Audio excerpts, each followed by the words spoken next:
Yeah. Drinking dope turned me to a superhero, yeah.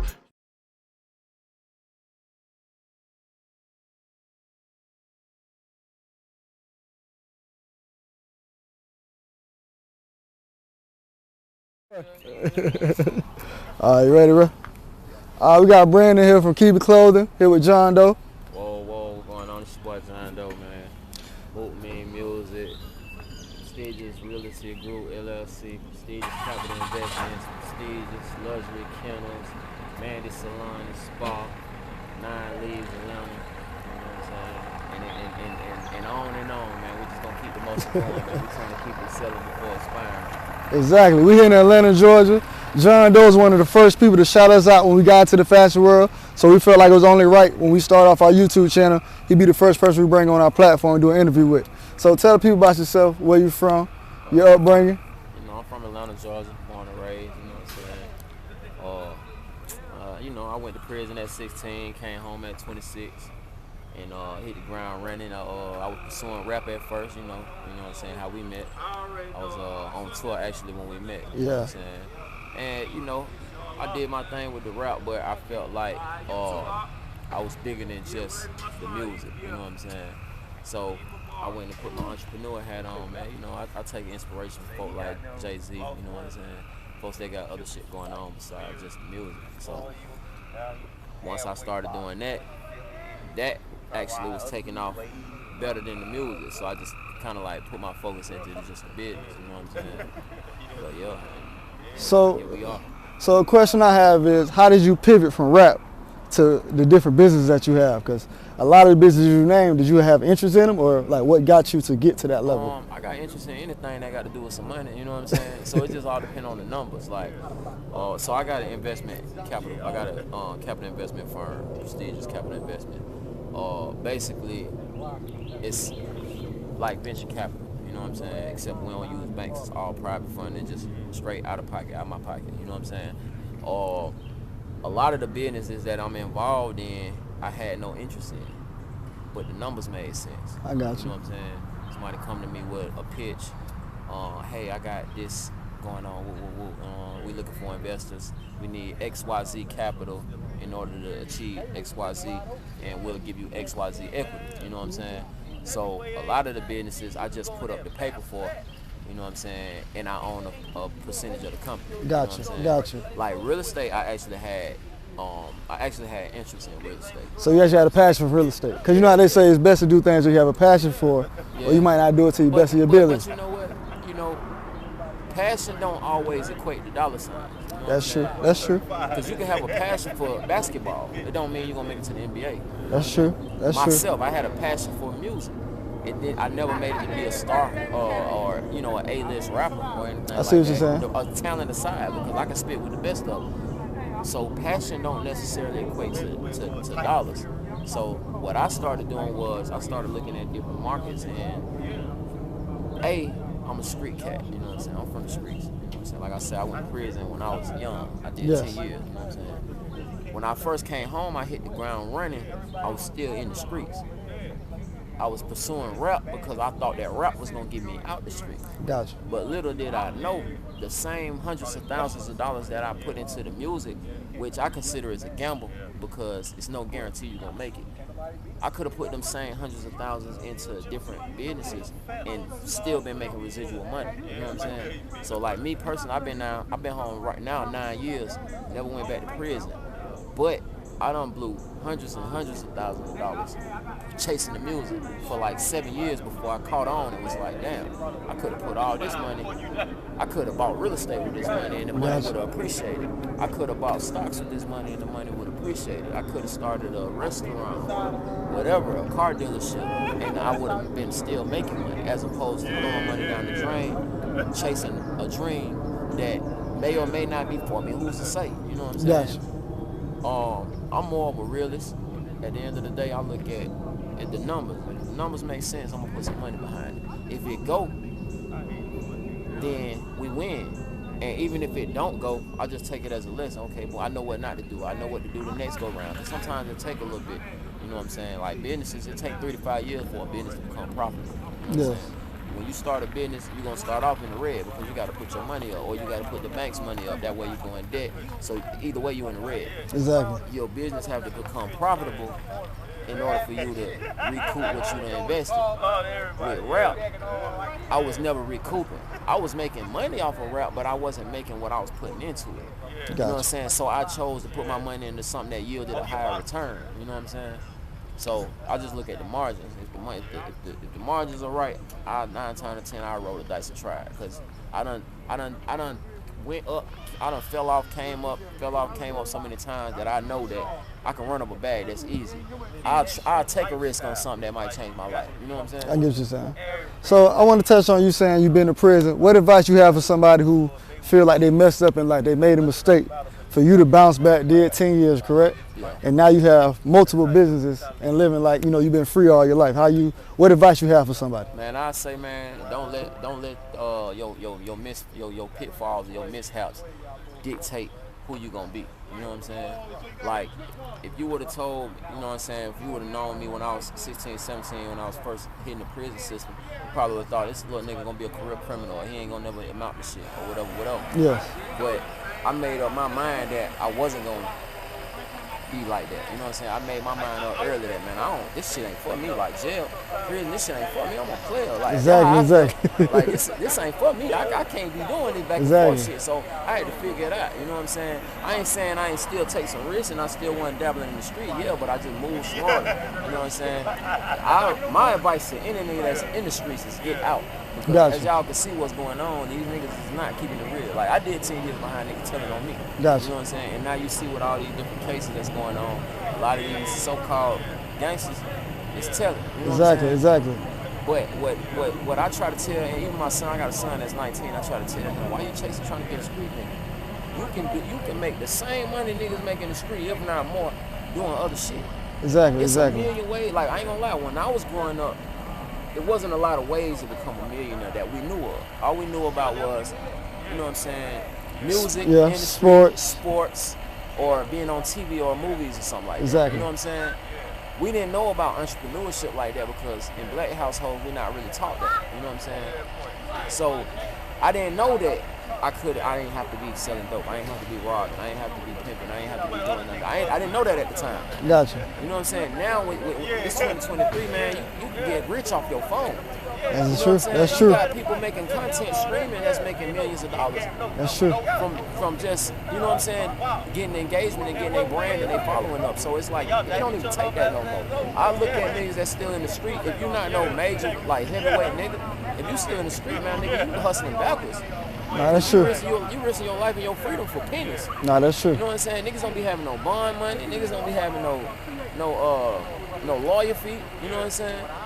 But you out here throwing stones at the penitentiary. So at the end of the day, man, if you ain't making no crazy money, you don't even need to be doing that shit. Yeah, if you is making some crazy money, you need to put that money in motion for you so you don't got to do that. Yeah, especially we got so much information, like you say, at our phone. So what was it for you to woke you up to be like, man, let me just go head first into being an entrepreneur, being that you put so much money into rap and it's something you had a love for? Like, when was the moment when you was like, man, it's time for me to pivot and push forward? I mean, like I say, real estate was my first kickstart. You know what I'm saying? It was like, okay.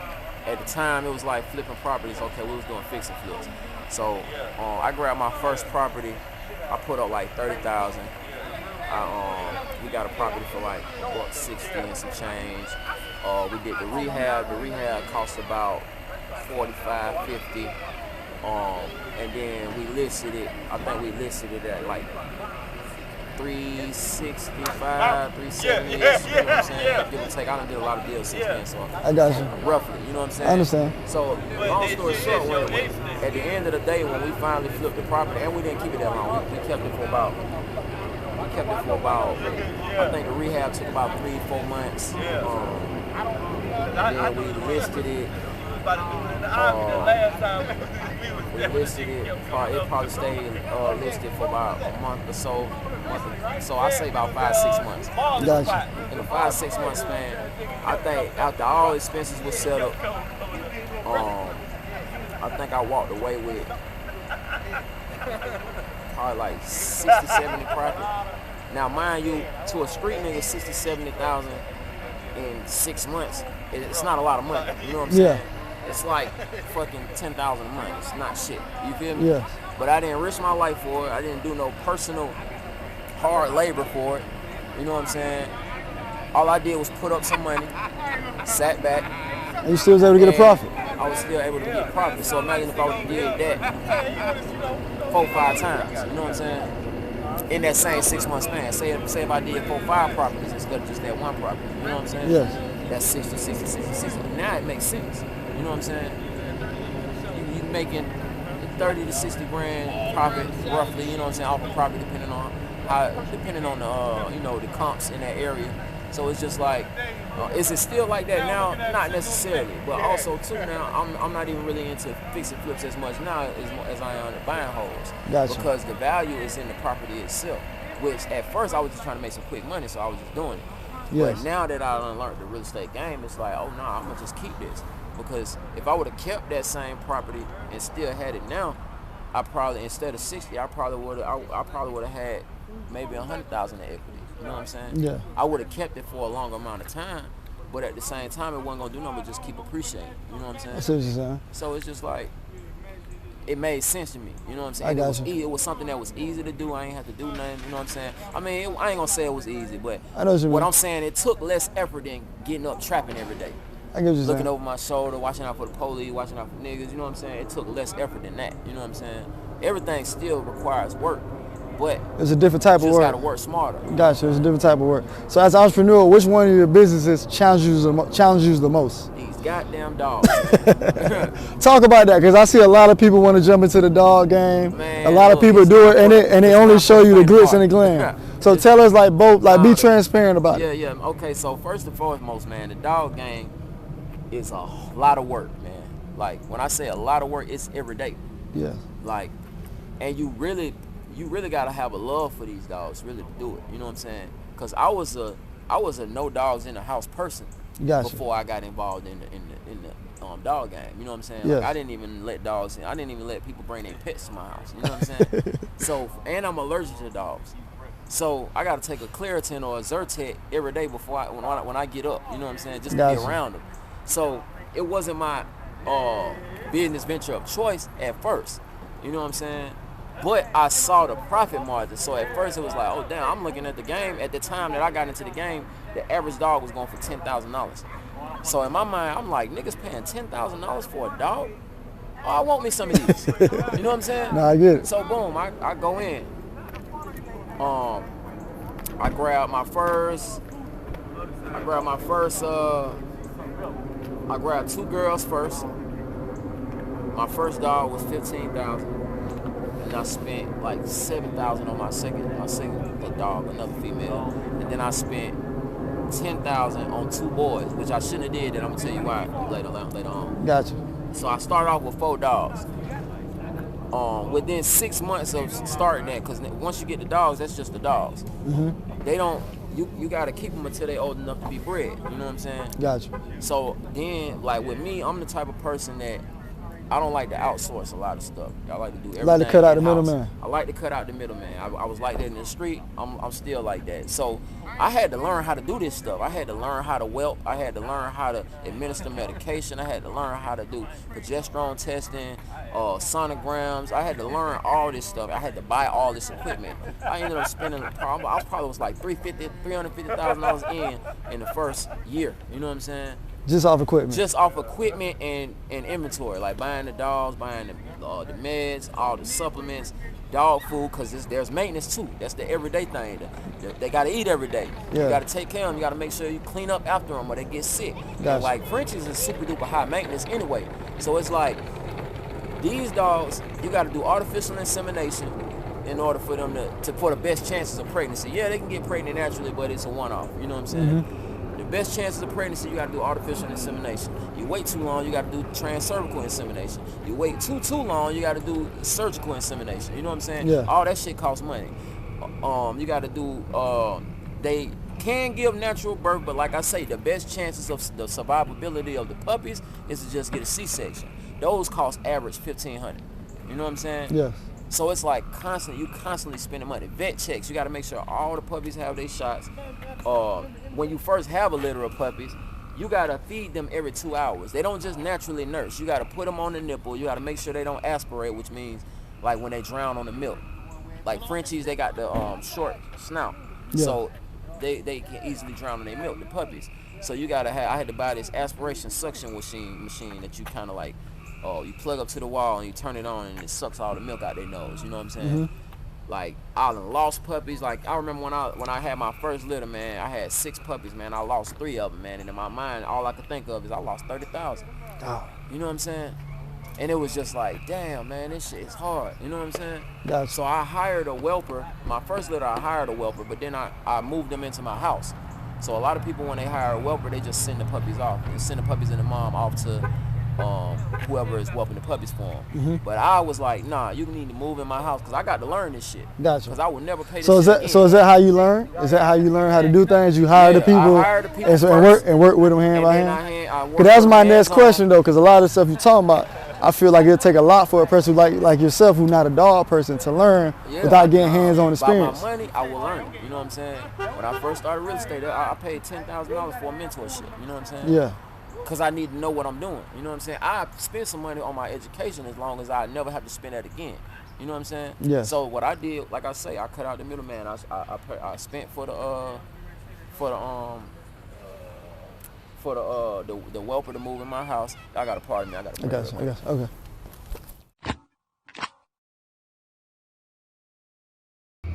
All right, man, we returning from a brief intermission, but we about to wrap the interview up, man. It was a pleasure to have my boy John Doe. He really represents what our brand stands for. Keep it selling before inspiring. Have the mindset to reach your greatest ambitions in life. Anything you want to say, lead the people with? Man, make sure y'all come patronize our salon. We got a salon and spa in Sandy Springs, Mandy Salon and Spa. We got a salon side on one side that we do hair, nails, makeup, lashes. We do facials. We got the spa side on the other side where we do massages, couples massages. We got CBD infused massages, the whole 9. Make sure y'all come patronize our cannabinoid therapy store up in Sandy Springs, also located in Sandy Springs, called 9 Leaves. We got everything from CBD gummies, topical creams, soft gels. We got CBD soaps, bath salts. We got CBD facial toners and facial washes. We got CBD dog treats. We got chill pipes, hookahs. We got smoking made beautiful pipes that look like vases. We got man, we got the whole 9. Come up there. We got D8 and D9, all cannabinoid products. If you're looking for a Frenchie, Cane Corso, a Bully, or a German Shepherd, we got prestigious luxury kennels and Kings and Queens Pets Worldwide, located in Marietta. You know what I'm saying? If you're looking for some real estate, hit us up. Prestigious Realty Group LLC. We'll get you situated, man. Whether you're looking to invest in a rental property or you're looking to buy a home, you're looking for your dream home, you're looking for a new construction, whatever you want. We got lenders on file, ready to work with you. Just give us a call.